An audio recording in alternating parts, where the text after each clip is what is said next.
over on the south side. 7th District. 7A Ward. You know, I'm kind of, let me explain something to y'all.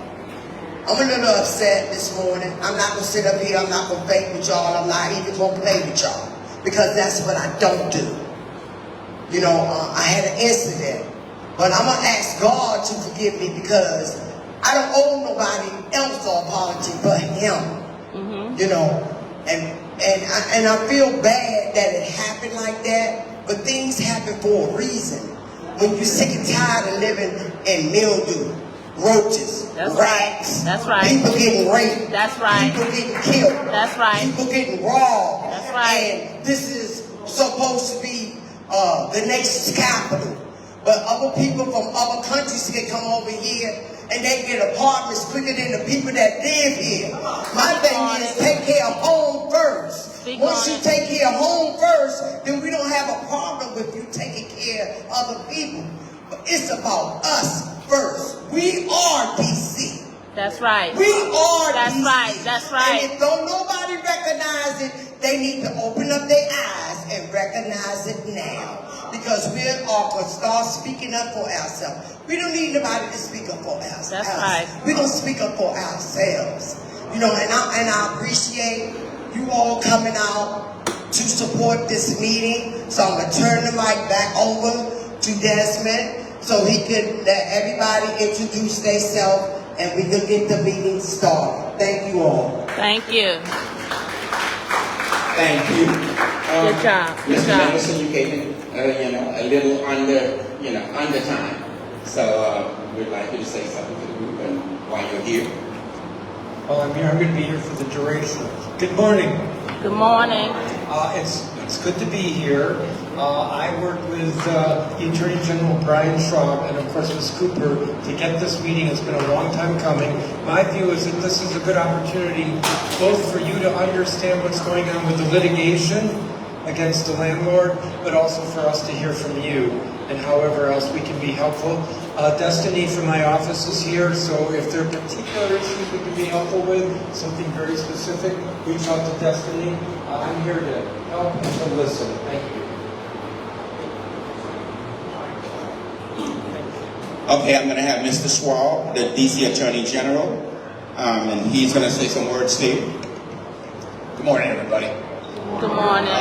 It's nice to see many of you again, meeting some of you for the first time. I want you to know that the Office of Attorney General is here in a lot of different respects. I am your Attorney General. Beth Mellon, who's the Deputy Attorney General for our Public Advocacy Division, which is the division in which our housing enforcement work sits. Many of you have met Matt and Archie, who are part of that team that is involved in the housing litigation work that we're doing. I also have Juana Yo as a Deputy Director of our Community Engagement team here, and Luz Martinez, who's my Chief of Staff in the back. So we want to hear from you, not just this morning, but on an ongoing basis, and we do hear from you on an ongoing basis. Ms. Cooper, you are exactly right in your outrage. The conditions in this building, we have said over time and time again, are unacceptable. They're inhumane. They're also unlawful. And the role we have in the Office of Attorney General is enforcing the laws for everybody in the District of Columbia. And you're also exactly right when you point out that we have great inequities in our city depending on where you live. And things that are deemed to be unacceptable and remedied immediately in other places of our city persist unfairly and for too long here and in other places in Ward 7 and 8. And that's not acceptable. So I'm here to listen. We're going to provide you with some answers where we can on what the status of litigation is. I am as frustrated as you are in terms of the speed with which litigation goes, but that's our system. And we're going to continue to fight with you as best we can. But we're here to listen, and it's not going to stop listening. We've been listening beforehand. We're going to listen this morning, and we'll, of course, continue to be engaged. So thank you for having us. I'm looking forward to the conversation. In the name of conversation, before we get ready to ask you questions, if you have questions of the people here, I just have a very short statement that I wanted to express with Mr. Schwab and Mr. Mendelson.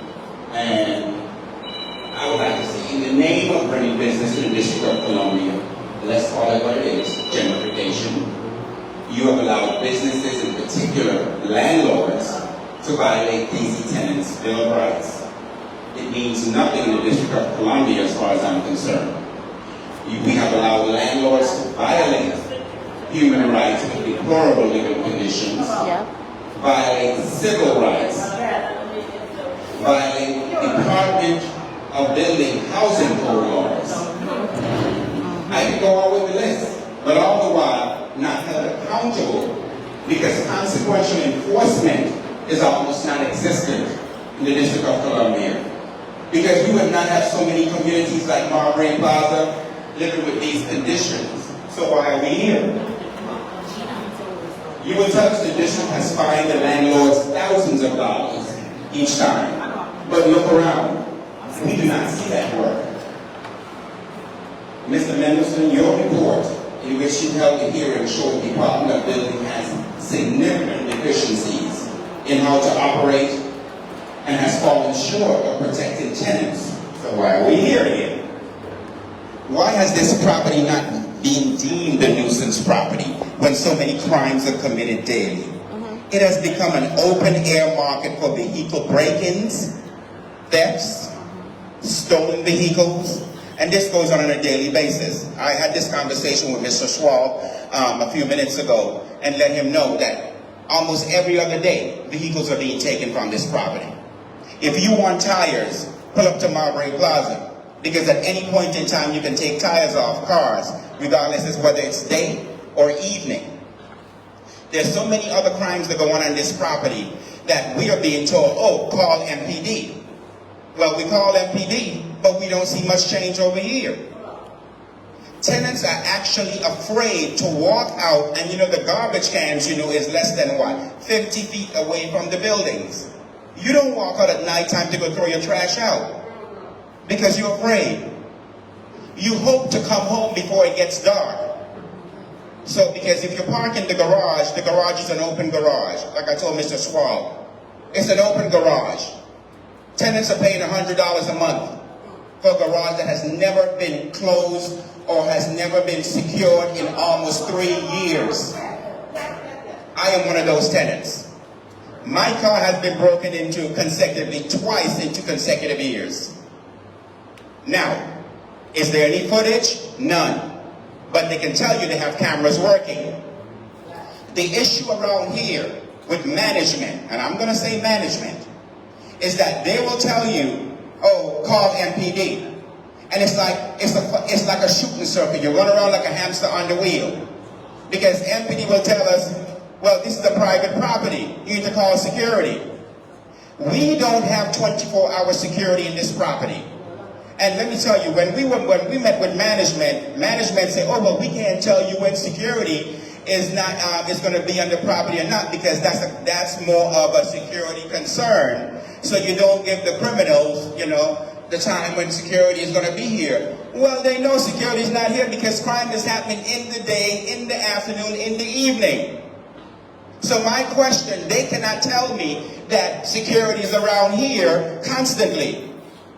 Because I can monitor and tell you when I see security pass in the back of the gardens. And hours go by, hours. So I'm not sure if it's an invisible security, what codes that they have to press as they call. They go by places and check it with a fob key to show that they've been in these places. But we're not seeing security or the presence of it too often. We see them at certain hours and then that's it. It's non-existent. So we're being told cars are being lifted off the property, and we are told by management one time, that's why they got insurance for. We're being told, did you call MPD? They're not telling us, well, let's go look at the cameras. Do you know what time it was taken? So they're telling us to call MPD. MPD is saying, well, you have security. And so it goes this spiral circle. So who the hell are we going to call? Ghostbusters? That's obviously we're supposed to do something around here. And we have been neglected over and over again. My issue is that this owner is asking tenants to pay rent. We're paying for secure buildings that are not secure. In the meantime, you're supposed to pay your rent and you're supposed to be happy, knowing that your vehicle is being taken off this property. You have families who have special needs children.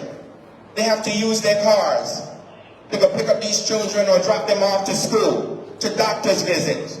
When your car is gone, what happens? We have families who's use their cars to get to work.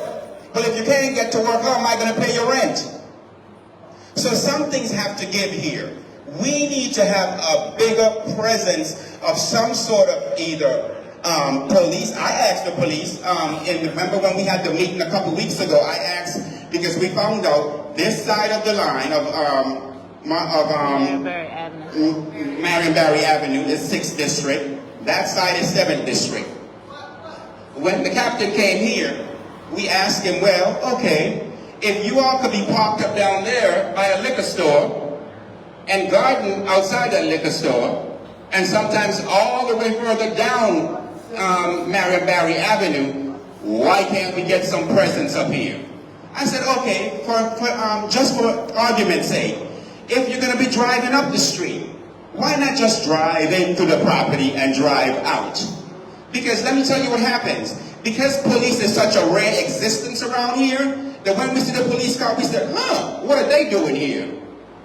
Because it's not something that we see as a common thing. A couple years ago, yes, we'll see them running through here all the time. We don't see that anymore. So we need to understand what is being done for people in this community, poor, disenfranchised black people who live in this community and who are paying taxes in this community. We need some relief. Because if summertime is coming and the problem is just going to get worse with thefts, break-ins, and cars being lifted off this property.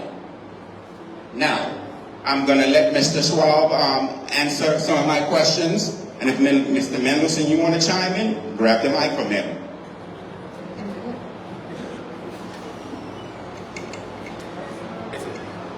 Hello. So, again, Desmond, I appreciate the opportunity to hear directly from you. And I'm not here. I wish I could come and have answers to the issues you're identifying. I share your frustration, and I share your view that it is unacceptable. You are entitled to certain things as a tenant in our city under our laws. And it's driven by what your lease provides and the agreement you enter into. You pay your rent, and one of those things is a habitable, safe place to live that's consistent with the law. You're entitled to have security for your body and your personal effects, and the laws of the city are strong laws in supporting them. We also know that sometimes we have landlords that don't follow the law. And when that happens, our office is, to the maximum extent we can, enforcing the laws through the court system. And I'm happy to talk with you all a little bit about what the laws are and how they work. But I wish, Desmond, I could tell you I have a silver bullet answer for this. We have been involved in the litigation with the current owners of this building for many, many years, as you all know. They're now in a bankruptcy proceeding, so we now have a bankruptcy going on, which creates a greater level of complexity. And the lawyers in my office are continuing to doggedly pursue the case through the bankruptcy court and the Superior Court, which we'll continue to do. Okay, now we're going to take questions, because someone has number one. Number one, you have a question to ask?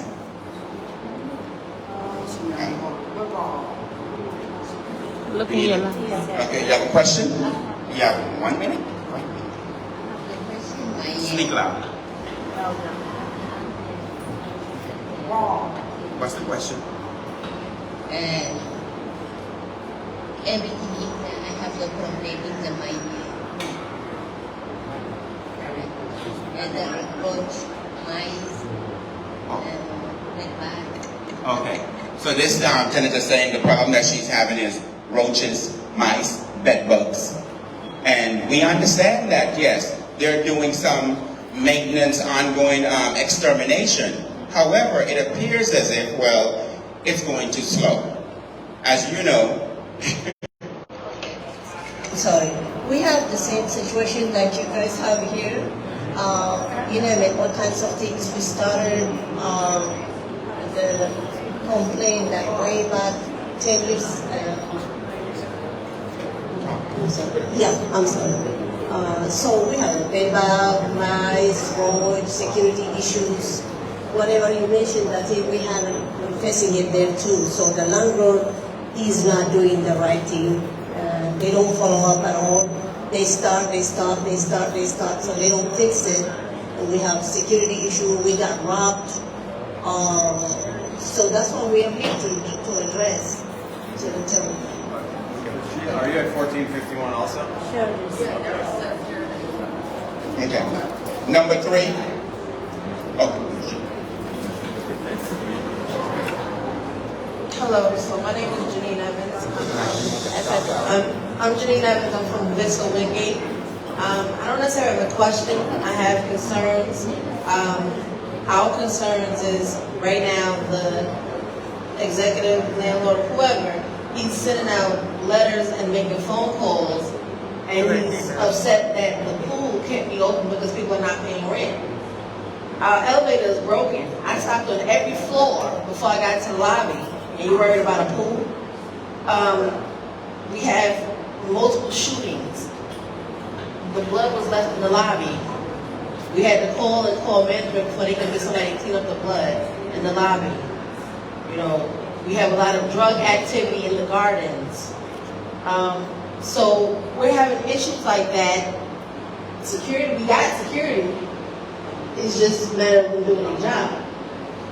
But you're worried about a pool. We have other things that are more concerning than a pool being open. I had a roach as I was getting on the elevator the size of my hand, like he was just getting off on his floor. It scared the crap out of me. We have it all over the building. You know, the mice. I have 2 gaps on the sides of my bathroom sink, and they decided instead of caulking it up, put mice traps there in my bathroom. So you're worried about a pool, but you're not fixing problems. You have pest control to come, and all they do is put the little roach bait gel, tell everybody to clean out their cabinets and their closets, but you're not fixing holes in the walls and the things that are major. So, I mean, what can we do about that? I don't care about a pool. So as you hear Mr. Swab and Mr. Mendelson, I think this speaks more to Department of Buildings as far as enforcement, inspections, because if these people are going through similar situation in other complexes throughout the District of Columbia, then we have an issue. So something is going on that is not being addressed. It's some systematic issues. And so just like we talked about the Tenants' Bill of Rights, it needs to be enforced. We need to have some amendments to it. We need to have some teeth in that Tenants' Bill of Rights. Because every time it seems like we are finding landlords, we are finding them into oblivion. However, that is not solving the problem. Them paying a $5,000 fine is easy as opposed to fixing the problem. Sound like they need to enforce the HART Act. So we need to, have some more enforcement in these codes that has some consequences. Which the HART Act introduced. Do they have a copy of the HART Act? The HART Act, okay, the HART Act. Can you take a look at the HART Act? We would like, some action. We also have the amendments to the Tenants' Bill of Rights that we submitted down to the council, to every council member that would like, just like their support. Because if you look at that amendments that we sent down to the council, it has some sort of mechanism as far as enforcement. It has some, what we call it? Accountability. Accountability. We don't want to call it punitive, but it still would mean that there are consequences if they do not get certain things done in certain times. Because right now we still have tenants in Marbury Plaza living in deplorable conditions. That's right. Right now they still can't get a lot of stuff fixed. Because right now what they're doing, they're fixing up all the vacant apartments. Because you cannot sell a property with apartments that are not viable as far as income. So what is being done, all the vacant apartments is being fixed up because, of course, you have to give some incentive to the buyer. Hey, we have these apartments here that are available, so it gives more credence and more value to the property. Because you don't want a new owner to come in and say, okay, well, you have 200 tenants that 200 units that are unavailable. So what incentive do I have to buy this property? So that's what's going on here. In the meantime, you have tenants. I know of tenants that are still living with conditions 3 years later. And management will tell you, oh, they're doing everything. No, they're not. Because they're focused on these empty units because they're trying to get the building a viable, saleable building. And I understand that. However, you cannot neglect the needs of people who are paying you rent. And they still have issues with their apartments or can't get it fixed in time. Okay, you're going to say, well, tenants need to pay their rent. Well, you know why some tenants are not paying their rent? Because they are not getting the service that they signed up for. That is what is going on. So let's talk the truth here. Let's be clear. Let me say something. I was just asked a question by Mr. Mendelson. Why is it different people here from different communities? You know why? Because all of us are going through the same problem. So if we can get y'all in one area, we gonna kill everything at one time. See, because we understand that y'all busy. We understand that y'all have a lot on y'all plate. And, you know, you're trying to run the city. So if we can get different communities out here to talk to y'all at one time, then we think we're saving some time. See, because we're not here to waste y'all time. We need to let y'all know what's really going on. And it's not just about Marbury Plaza. Enough is enough. Although Marbury Plaza was the one that called the meeting, but we invited other people so that y'all would know what's really going on. Enough is enough. Let's go. Number 4. 1 minute, please. Greetings, everyone. I am Sheila Morris. I am or live at Vista Wingate also. I live at Vista Wingate also. I am on the board of the Tenant Association. And to piggyback on what Ms. Evans said, we do have the Executive Vice President of CIH Management calling people, making threatening comments about what he will do in the time frame he will do it for the people that are not paying rent, that are on rent strike because they don't or not getting what they need there. As Ms. Cooper just said, we're here in support also for them, but we are experiencing same thing, just a different location. I'm tired. Ms. Evans stated Mr. Hugh has taken away amenities from us because he says he's not getting, and asked in the letter that you shout out to other people on the property, tell the people that are not paying rent, they pay rent, and we'll open the pool. That's right. Personally, I don't use the pool, but there are a number of children that live in that pool during the summer. I don't think it's fair that he takes it away because he's not getting the money that he doesn't deserve until what needs to be done is done on the property.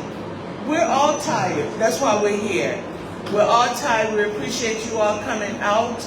But what are the legalities? Because these are amenities that we pay for that we're not getting. We have a laundry room. I have to go outside the building to wash my clothes because the laundry room, most of the machines are broken down. So what can we do? What are the legalities of him taking away our amenities because he's not doing what he should do as the owner, so we get punished? Like, I'm going to take away your toy because you're not doing what you're supposed to do. Thank you. Number 5. I'm going to bring it back up. Don't worry about it. I'm going to bring it back up.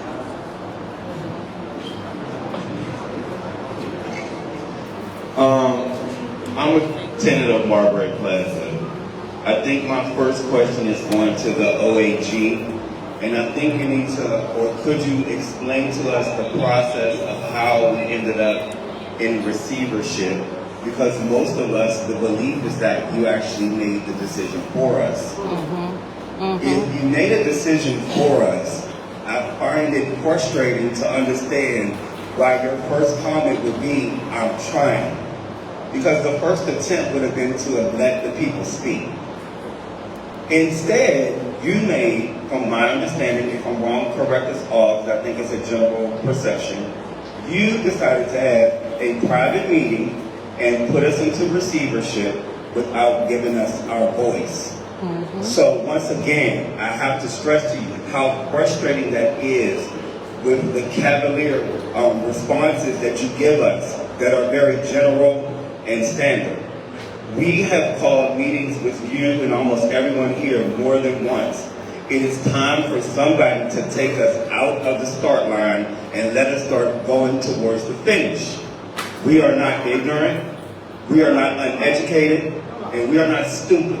Come on now. Please, when you go to respond to these questions, if the only answer that you can give is a general surface answer, then you have wasted your own time.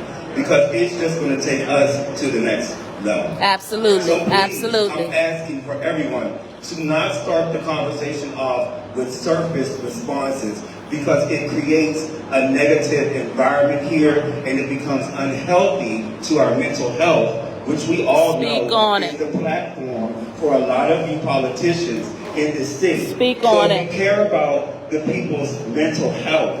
I'm telling you that that's playing with it. Yep. Well said.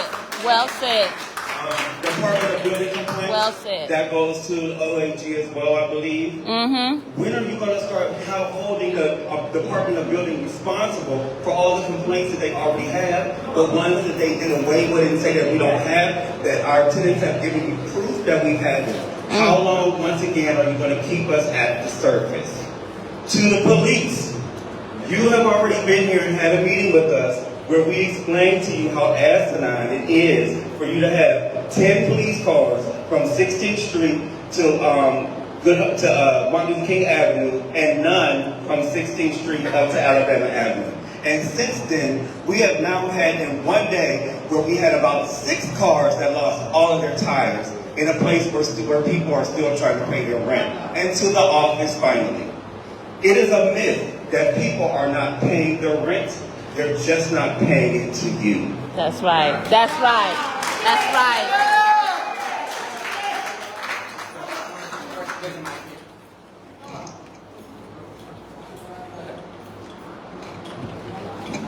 I'll start first. I'm going to start this way.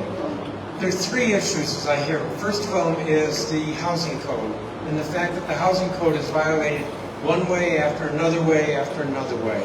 There's certain decent conditions that are required to be provided by landlords. When they are not, that's a violation. That's the Department of Buildings. I'm on the city council. The council does not run the government. We do not run the Department of Buildings. We do, however, have oversight. I will reference the report that we put out in January detailing shortcomings in the Department of Buildings. We have pushed them to oversight, but we also have provided them with more inspectors. I'm not saying that they're coming out doing as good a job as they need to do. That's on us with the oversight. We're not responsible for running, but we are responsible for oversight of the agency. The second, there are 2 other issues. One of them is security, and that is a police function. We don't run the police department.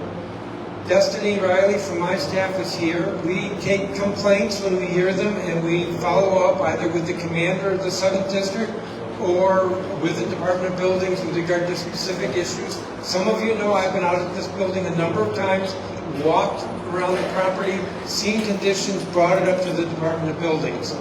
The third issue is when the landlord, in spite of housing code inspections, in spite of violations, continues to run a crappy property, then the processes, procedures that are open to the government are through the courts. And that's what the Attorney General does and that's what he can speak to, why there would be a receivership and what's going on there.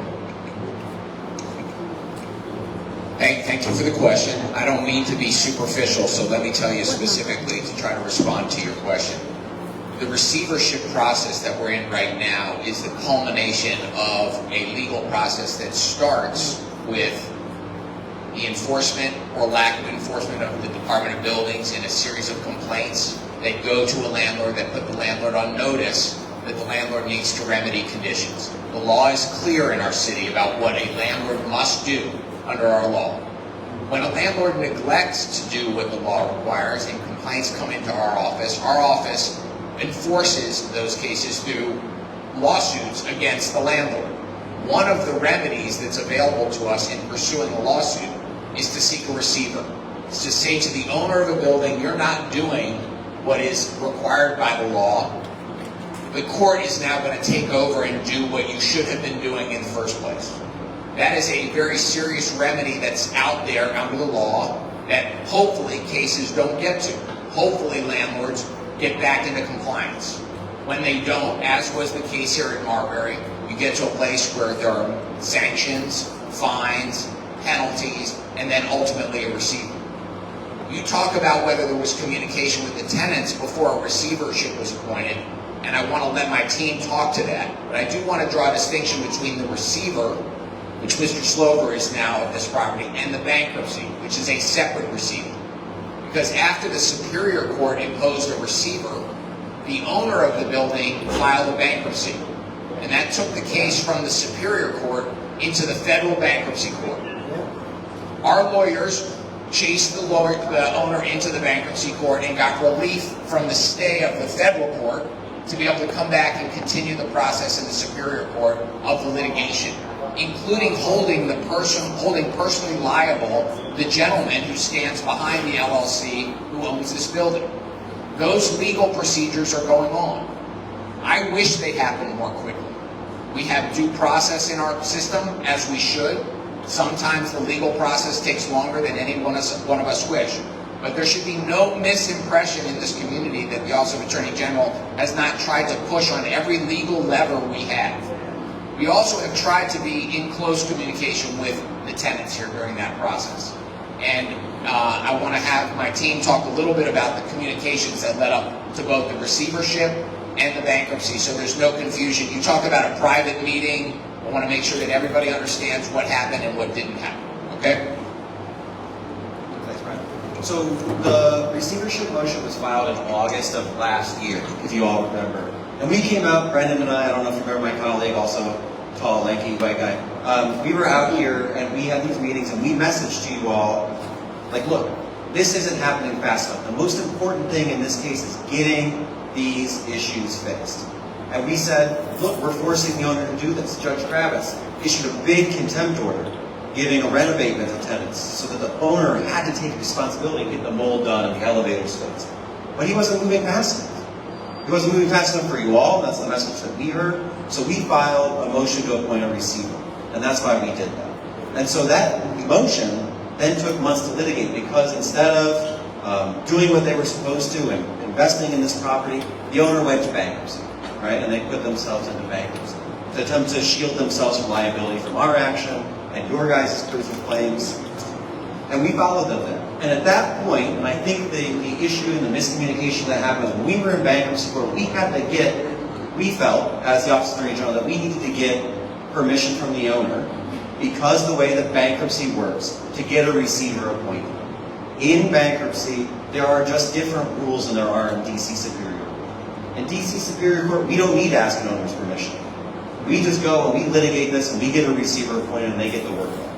But in the bankruptcy context, it changed it, and we needed consent of the owner to do this receivership process. And so I think that was where the frustration came in, is that we met with the owner's lawyers, we worked out a deal, and the tenants weren't there for them. And that was very exactly that might happen. Yeah, especially and because folks went that day. Tenants, Ms. Cooper was there, Mr. Quilly was there. Where you at? People came. People were prepared to testify about the conditions that they lived in. You know, and they sat with me beforehand and were ready to come and testify. And the fact that they didn't give that time on the stand because we were able to work out a deal, I feel that frustration. I feel that. As a lawyer, because you get all ready to go and you're up in front of court and you're ready to litigate them. But the most important thing when we're litigating these cases is to get results. And we got a receiver. We got permission to take that back to Superior Court. And so that was a big win because Mr. Slover's been here. He's been hearing your complaints. He's taking them. He's implementing them. He has the authority. If you have a complaint about if there is an emergency violation, he can do that. He can go and fix that if the property owner's not abating them. So please take advantage of that resource. We worked very hard for it. And it was not an easy get. And I'm sorry that the way it worked out was sudden. But, well, Do you have a yeah. number? You have a number to speak? Yeah. And we own that. We'll keep coming back and we'll keep having these meetings. We're going to keep communicating as best we can. Just don't forget your point. You can bring it back to up. keep you involved in this process as a moves. Okay. Hold up, Mike Matthew, because I'm going to actually pass it over. One of the questions will address the MPD. Do we have any other representing the 6th District? Okay, I remember you at the last meeting, so we need to hear from you again, because this is the question about, remember, he asked about police being staked out down there and further down Marion Barry Avenue, but what about up here? Remember I asked you about why police can't take a run in here each time they run up the street? Yes, absolutely. Okay. And I don't know exactly what was the... You have to put the mic up. You have to put the mic up to you. The mic up. And my statement was that since you left, it's gotten worse. And that's what we were trying to tell you when we were here. Since you left, it's got worse.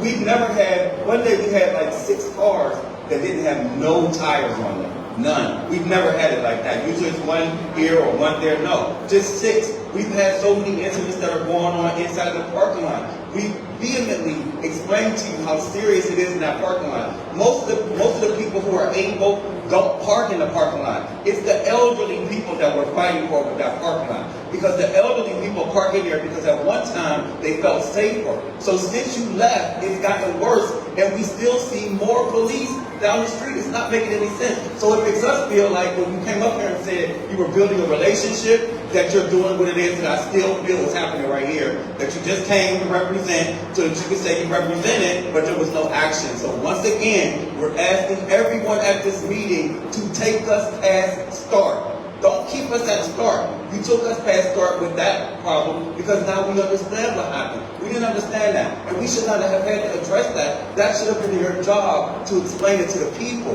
Because once again, most of us here are working class people who have education. We're teachers and people who are in the medical field. We understand if you explain it to us. Now we understand, and now we know we have a right to go to this receiver and say, no, you're not still doing your job, sir. It may be a lot for you to do, but to hear from the people, I'm sorry, I'm not complimenting you yet. The job is still not done. We don't care about the carpet. We don't care about the aesthetics. We care about the roaches, the rats, the deaths, and the thefts.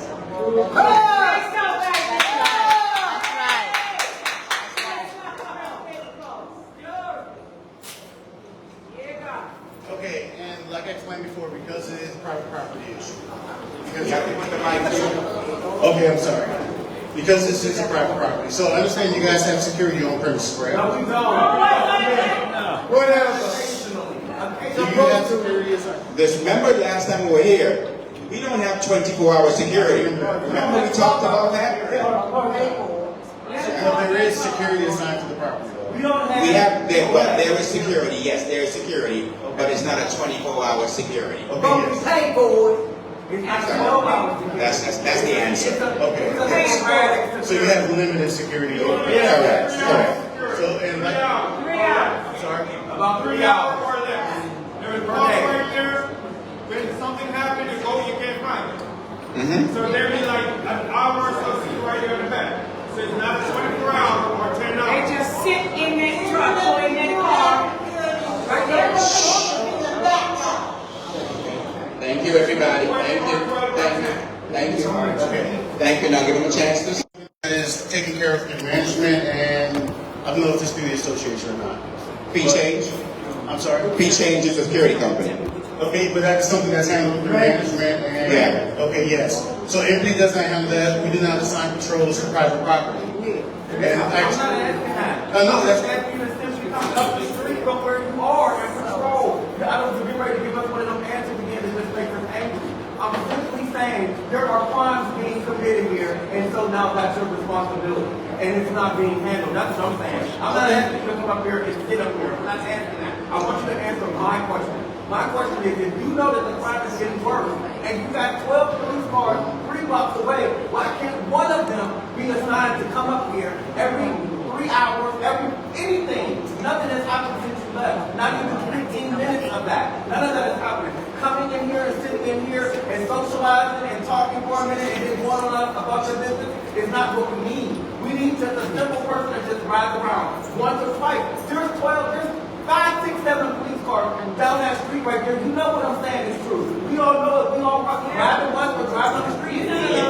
We want our elderly people in here to be safe. Absolutely. That's all we really want. All the rest of us can handle it. We're not worried about it. But this building is full of elderly people, which seems to be the concern of these politicians that are here trying to act like we don't understand what a gaslight is. I know what gaslight is. I don't want to be gaslit. I want these people to really walk away from here and say that there was good reason for you to come. Because I took out the work today to come here. That's right. This is not free for me. This is costing me. So don't come here and tell me it's the security, it's the rental officer. We already told us that the last time. Come in here and tell me what you've done since you left here when we gave you all these problems that we got times 2 since you left. That's what I want to know. I don't want to know about the management. They sit here, they're hearing it. They already know what they're going to do from this point on. I don't need you to tell me about the management. I'm talking about the fact that there are crimes that are committed here that is not the management's problem. That is the police problem. And guess what we do? Pay taxes. For you to come up here and tell me that it's their job. It's not their job. People are dying in here. They're shooting. There's bullet holes in the wall. What more evidence do you need to say that this is a police matter? This is not a management matter. They are here to manage what he's putting in place. What they're putting in place. You are here to manage the crime, and we're specifically telling you that there is crime here, not a management issue at all. Somebody getting killed, there's nothing that a management can do something. Come on, give us some meat. Don't come up here trying to gaslight us. Because I'm not stupid, and there's a whole bunch of people here. Say something, baby, say something. Excuse me, everybody. I understand the concern. I understand your frustration. I understand everything that's going on in security issues. But again, we are still bound by law. We are still bound that we are stuck. We cannot just patrol. We cannot sit on private property unless once they are hired to sit on private property or a crime has been committed. That is law. That is case law. That is amendments. That's everything. That is the police thing. We can't patrol up and down the street. I'll give you that, Mary Mary. We can do. But on private property, we cannot be responsible for the security of private property. Number 6. Let me say something. Hello, let me say something real quick. Hello, everyone. I'm Captain Tutt for the 6th District. I'm acting commander on behalf of Commander Javon Higgins. I will say we will meet you at some point. I do understand the frustration about Marlboro Plaza. However, I will assign a unit and have units come periodically and check if the parking lot to make you guys feel safe. However, that is not a commitment that we can stand by due to that this is private property. So the onus is actually on the property manager. The property manager has to put some SPOs or some type of security guard in here 24/7 and manage through them. Now, secondly, we will respond here if there's a call for service. Don't get it twisted. MPD will come here, make arrests, and we will stop crimes, but we have to be called to come here. We just can't come on the property and police the parking lot because you have deformados and you have tires being taken off the vehicle. Hold on, I'm sorry. Okay, we can't. Calls for service. If you call MPD, Metropolitan Police Department, if you call us, we will respond and come here. And to that person who called 911, we will respond. However, simply because we have a lot of police officers, keep in mind, that borderline is between the 6th and the 7th district. That's why you see a lot of police cars out there. Just recently, within the last 48 hours, we done had several people shot, and one just died yesterday. Okay, one second. Okay, that's not to take away from Marlboro Plaza, but there's a lot of violent stuff going on down there. That's why you see heavy police presence going on down there. Now, Marlboro Plaza, there's a lot of internal issues going on that management needs to step up and take ownership about. Okay, I'm not going to get involved with the silver stuff that's going on, but as it relates to MPD, if you call us, we come. Okay, but as an assistant district commander, I will have a unit in this patrol service area, and I will speak with 70 who come through this park lot, but that's not a guaranteed 24/7 thing. So I don't want you guys to say, well, MPD said they're going to, the last time they're going to come here, because that may not be the case. We may be chasing a carjacking or trying to deal with a homicide situation, okay? So the real problem is that management needs to step up. That's just point blank, okay? All right, thank you. Yeah. I'm still not following up on those reports. I'm still not following up on those reports. Can you give her the mic and see what reports are you? Say we're still not following. I've been attacked. My car has been attempted stolen on this property. So when you more than once. Okay. I have video. I've submitted my information to this man who told me he was going to follow up with me. He's not followed up. Okay, so and I'm not trying to. Oh, I have. okay. So in cases, wait a minute. I got you. So your car's been broken into, and you got several reports. I have several. Okay. Wait a minute. Have a detective responded, contacted you? Because this is how the process works. Something happens to your car when it's locked. You call MPD, the officer comes out and takes a report. That report is then in return assigned to a detective. The detective will get in contact with you. Have you been provided with The first week, I haven't heard anything else. I have to spend over $1,500 to repair my car. Okay. Out of pocket. It's not, and all of this about me saying that this is private property.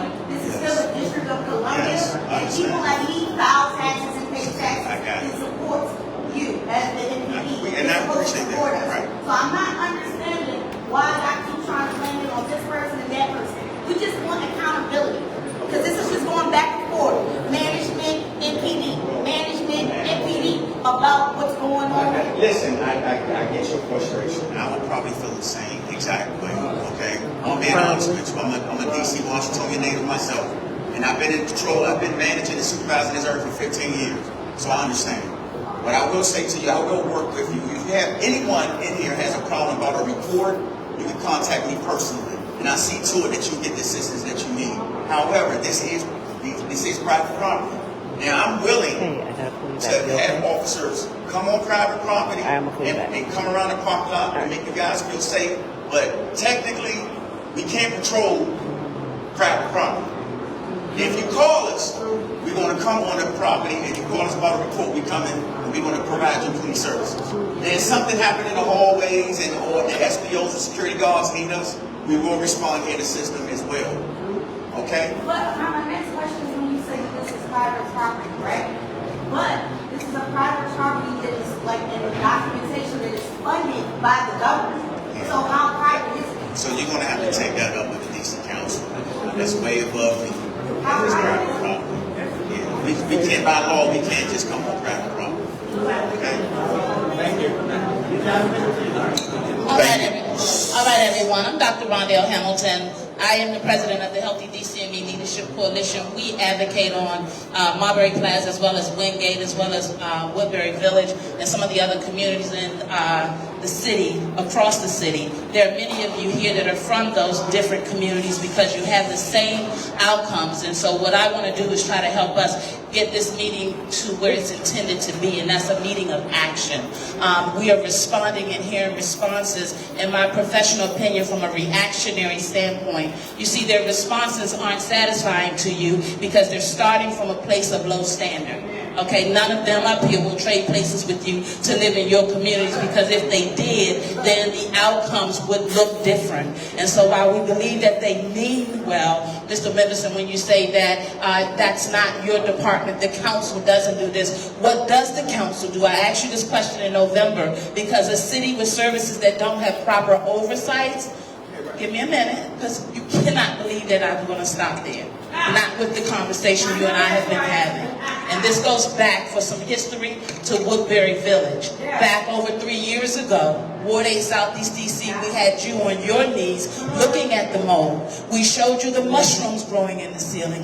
We asked Mr. Racine, so this goes before even your tenure, Mr.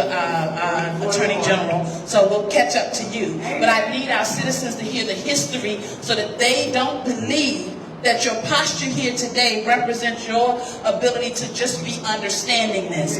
Everything mentioned in this meeting you are aware of. And it's time to stop with the charades and help them understand how you chairperson a committee of council members across this city that are not accountable to their need. And let's be clear, Marbury Plaza did not request this public meeting. Dr. Rhonda Hamilton and the Healthy DCME Leadership Coalition asked you for a public meeting of tenants so you could understand and be given an opportunity to respond differently. We told you in November that the Tenant Bill of Rights does not work. It's on video. Okay? You've apologized on at least 4 or 5 occasions. In the Christmas season, at the reception party, I showed up for one intention, and that was to ask you when you will make good on this public meeting that I'm so pleased that you finally heeded the call to. But now that I understand you thought it just would be Marbury Plaza, maybe that worked out in our favor. Sir, this is a pattern of behavior. We're tired of the buck passing. And I need them to understand that their power is not off even when you get in, because there's something called recall. But see, in order to start those kinds of processes and to help them implement their power when they're so frustrated when your outcomes don't work, we have to show up like this and keep them at the table, because every time you fail them, they go back into their corners because they don't believe the process works. But see, we're going to stop this. And we're going to have this conversation from a standards standpoint. We need open door policies with you public officials, okay? Government is supposed to be about the people. The people are ailing. We are tired of chasing you to get different outcomes. And Mr. Myers, on your phone conversation with Ms. Cooper, you said off the record, there's nothing off the record when they're advocates on the phone. Okay? You said off the record that this system isn't designed for them to come out ahead on this. See, those kinds of mindsets don't help them to believe that you're feverishly fighting.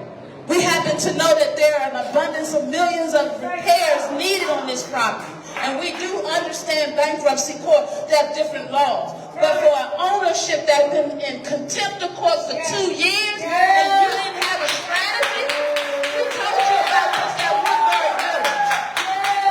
I can't have these people sit here, hear more of the same, and leave here because they believe they don't have power. I showed up in 22 and I served you notice. The community's voice has arrived. The DC that I was born and raised in, we don't do this laying down. The standards are too low. There's an 81 times wealth gap that they go to sleep and wake up with every day, and you would show up here on a Saturday and have them to believe that you're doing the best you can do. The receivership isn't working. The crime has gotten worse. Everybody keeps telling you that these managers are not operating properly, but they still collect subsidized rent through these properties. Why wouldn't we reroute HUD's money to something that it should be taken care of, which is their housing? We submitted legislation called the HEART Act to give solutions. Mr. Robert White, chairperson of the council, who's probably going to get in there again. Why? Not because he's doing his job, but because he's a familiar name. And still they suffer. And so then we're left to come to you as the chairperson and say, how do we set higher standards so that their healthier outcomes will be observed? Exposure to rodent feces, as we told you before, is not healthy. And to sit here and try to compromise with them and help them believe that some DOB failed process that I came and showed up 3 years ago and told you was failing. See, we're not going to do this. And I've been very patient. You asked me to treat you nicely, and that would make this meeting come about. See, I'll go but so far. Because I don't ever want you guys to discount the fact that people born and raised and people that migrate to this great city, they expect a standard of living higher than what you're providing. So please be careful when you go to respond, because we have history. And I'm tired. Enough is enough. Our children are coming down this lane.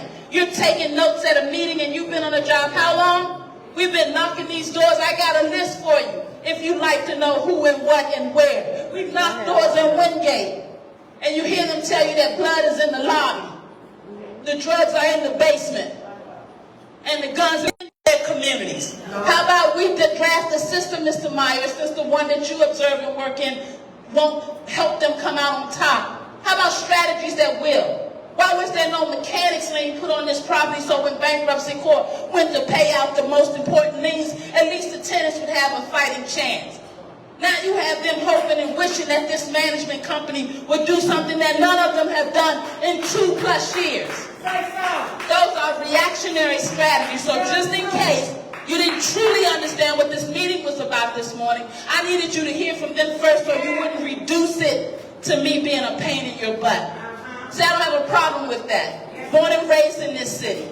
And what I see on this ground is despicable, egregious, and we need changes immediately. So what can you do? You can call a council meeting because this crowd is only going to get bigger. It's only going to get bigger. You leave this opportunity when you keep ignoring them. On your email, as of yesterday, the property owner from Wingate responded because he had such an expansive property community portfolio of 500. It makes me wonder why these people come in so entitled to make money on the backs of our citizens living like this. And you tell me you can't do anything? You're going to have to do something. You're going to have to do something. Now I'm done chasing you. I hope that this is a good enough showing for you to know that the standard must change. And though you inherited a lot, we're not interested in headline-grabbing topics when these citizens are living like they live. Start calling some public meetings, getting us down to your office, helping you understand strategies where they can come out on top. Because these lame responses is not working, and you make my job harder because I got to go chase them back and bring them to the table to assure them that we are not afraid to stand before you, understanding we have the power. Public office has got to be about the people, and we don't leave the mayor out of this. But right now we're trying to get you fired up and you motivated to understand. Pick a community to start with, but give them better outcomes and stop telling them you can't do anything. It's not working. A mental health outreach. I see the results of your failure, and it must end. And I asked you at Martin Luther King over 2 years ago, these landlord-tenant processes keep them operating off of grants funded by the city, so the options are to go before the judge, only to go home, only to go back to find out who's telling the truth. The repair's still not done, while they're still exposed to the actual repair, and God forbid it's mold. Landlord-tenant processes need to be advanced to civil litigations. Because if you hit them in their pockets the way you should, then they would change their habits. So let's talk about TOPA and all these other understandings that our tenants are not educated about. They're being duped because we're not in position to set the tone that you will not take advantage of our tenants. Not anymore. You will not. So this is the result of the responses. And we are concerned about the mental disposition of so many that call our office daily. As I said to you in full transparency before this meeting started, we're going to push. We're going to push so that you understand that we're that frustrated. But we're civilized enough to understand reason. But to keep being dismissive and have us chasing you, it's not going to play out well for you. It's not. There's a loyalty in this city that knows that we're supposed to take care of our own. Our elderly, our children, our big mamas, our soldiers. We are communities. But these opportunities that people have to come into the city and make money off of our demise has got to end. You said you wanted to lead, so we need accountability. And we need it immediately. And as far as our police and all this private and who can and who can't, we don't care. We don't care. Stop it. You were elected to help us stop it. Empower us, call us in there, help develop community strategies, do anything, but continue to do what you're giving us. Thank you.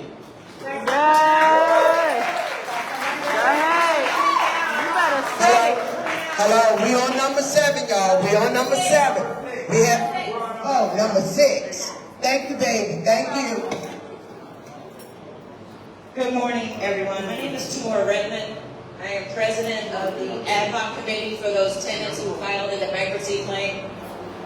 My concerns are a couple things that I wanted to bring up regarding the receivership. Who's someone who's supposed to be representing us in real time. Let's go back specifically May 16th, when an illegal water shutoff notice was posted in the building. Receivership said nothing. Friday, May 17th, we were in here all day long, couldn't flush a toilet. Nobody was answering phone calls. I had to call Trayon White that night to finally get water turned on in 10 minutes. If a receiver is supposed to be experiencing stuff in real time, why are we going through such things? If a receiver has been in place for the past couple of months, why has crime increased? If you're supposed to be experiencing these things in real time, I'm not understanding. When I witnessed the bankruptcy hearing the other day, and you were talking about security, you had no passion in your voice at all whatsoever. Or today. You're talking about these doors and you're talking about, oh, parts are being found in the hallway. As if you're putting the blame back on the tenants in the building.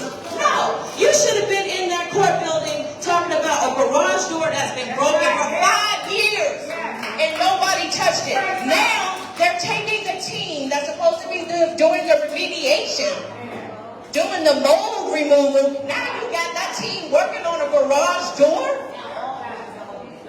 It does not make sense. I've been here since 1997. Amenities have been taken away year in and year out since I moved on this property.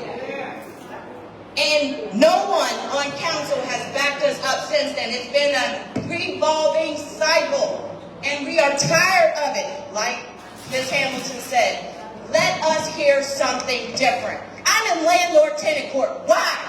When you said out of the words yourself, it's even documented this building has deemed uninhabitable. Why am I in landlord-tenant court? Why isn't OAG representing us in landlord-tenant court and investigating these cases? Why are they allowing current management and their nasty-ass attorney represent them in court? That's right. It's a mental thing. That's right. It is definitely a mental thing.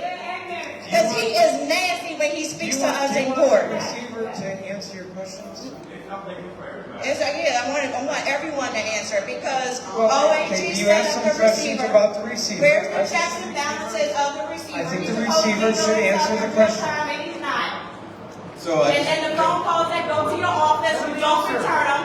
People send emails out to your assistant who's only been here one time, and no one has seen. Let him answer. Good job, sis. Let me Good make a job. clarification that I think is super important here. I am not the property manager. And asking you a property Can you manager, hold on? put in place to experience what we are experiencing. Can you hold on one sec? Can you give me a minute? So I think there is a bit of a misunderstanding about what the receivership is here. Explain it then. I will, if you give me a sec. So I am not the day-to-day property manager of this property. That is not how this receivership was put into place. So my job was to come in and do this report, which is a top-to-bottom analysis of this property and all of the issues that it has. I took this into the DC Superior Court as my work product. It shows $14.5 million worth of work that needs to be done to this property over the next 10 years. It also shows a 1-year timeline for immediate repairs, of which I was in the court to discuss the other day. That was the purpose of the court hearing the other day, was to talk about the 120-day plan for the building. Security is a separate issue. The receiver cannot be responsible for the security of the building. Okay, that's a management issue. That's an MPD issue. The receiver cannot be responsible for that. Then you have no use to them, really. But you still.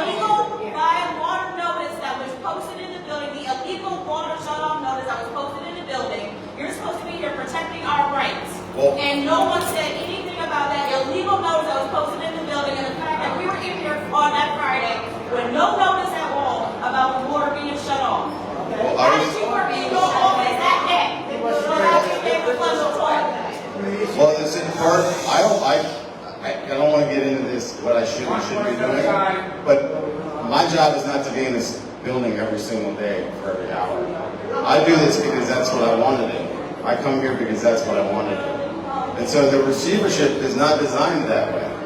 And so I think there's a little bit of a misunderstanding about what the receivership does. And so I was not made aware of the water issue. No one called me. You said no, I would never return calls. I think that I honestly no one ever called me. But you have to imagine their frustration. Their rent has been restored. I understand the frustration. The rent has been restored, so you can All right, come. y'all. All right, come on, Everybody's please. coming at me at once. So, excuse me? You've been aware of it today, so instead of telling her what you weren't aware of, tell her what you'll do about it the next time that you know. Well, the next time I know. I think there's a lot of people in the room and a lot of people that don't understand that I do respond. And I do respond very quickly. Excuse me? There's a lot that don't, and we want you to address that.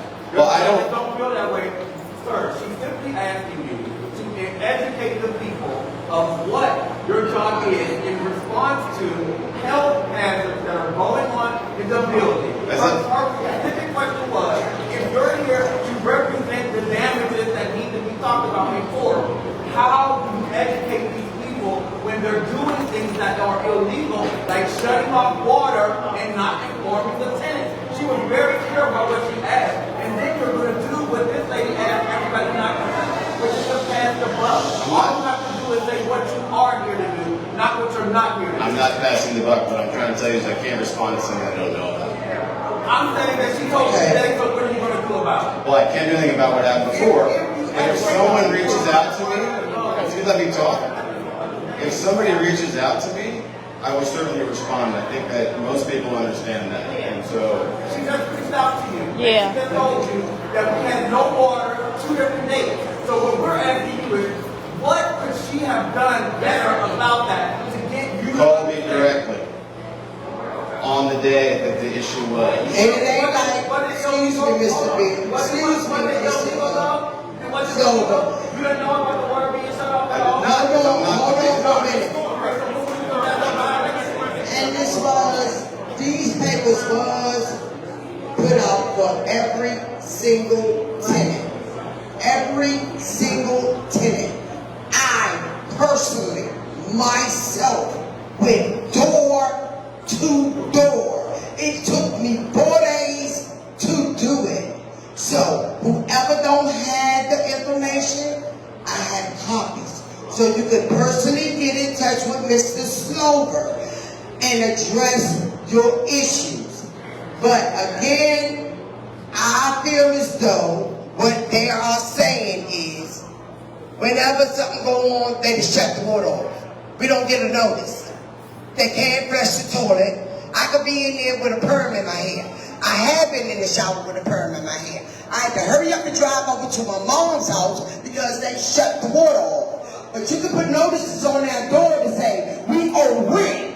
But you can't put notices on our door to say, we're shutting the water off. The same way you can put notices up on the door disposing my personal business to everybody on the property.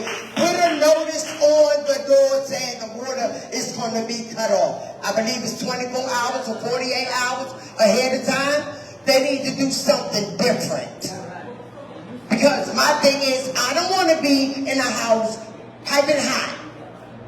The AC might work when it want to work. The elevators work when they want to work. And then you're going to tell me why people not paying their rent? Right now, this lady was just standing here this morning crying because there's no elevators working in the 2330 building, and she had to walk up, 12 floors? And then you ask me why we're not paying rent? See, I'm glad the owners are here. Y'all don't know these are the owners and the lawyers are flowers.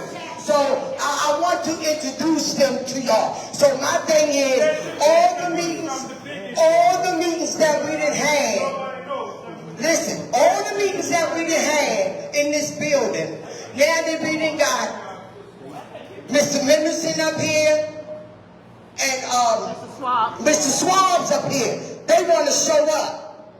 They all of a sudden. See, one thing you're not going to do is scare me. As long as I pay my rent, and I do, on time, and there's a lot of us in here that do pay our rent on time, and there's a lot of us in here that still have problems in their unit. If you live in Marbury Plaza right now and you sitting in here and you got new problems in your unit, raise your hand. Raise your hand. Self-explainable. How many years you been having problems in your unit? 12 years. How many problems? 4 years. How many problems? That's 2, 20. And then you tell me y'all working on apartments in here where that's vacant. They vacant, so y'all work on that. Y'all work on that. Y'all fix them up so when clear investment come in, because that's y'all who's supposed to be buying the property. If y'all don't know, that's supposed to be coming in. The same thing apply for them. If they come in here and they don't fix up the property, we're going to stop paying rent again. So you mad because we're fighting back. You had 6 years before we even took y'all to court. 6 years to get this property fixed up, and you didn't. Now let me tell you what really got me. Christmas time. They so petty, the owner's so petty, they wouldn't even give us Christmas money. They took that back. They got it back. Good for you. But at the same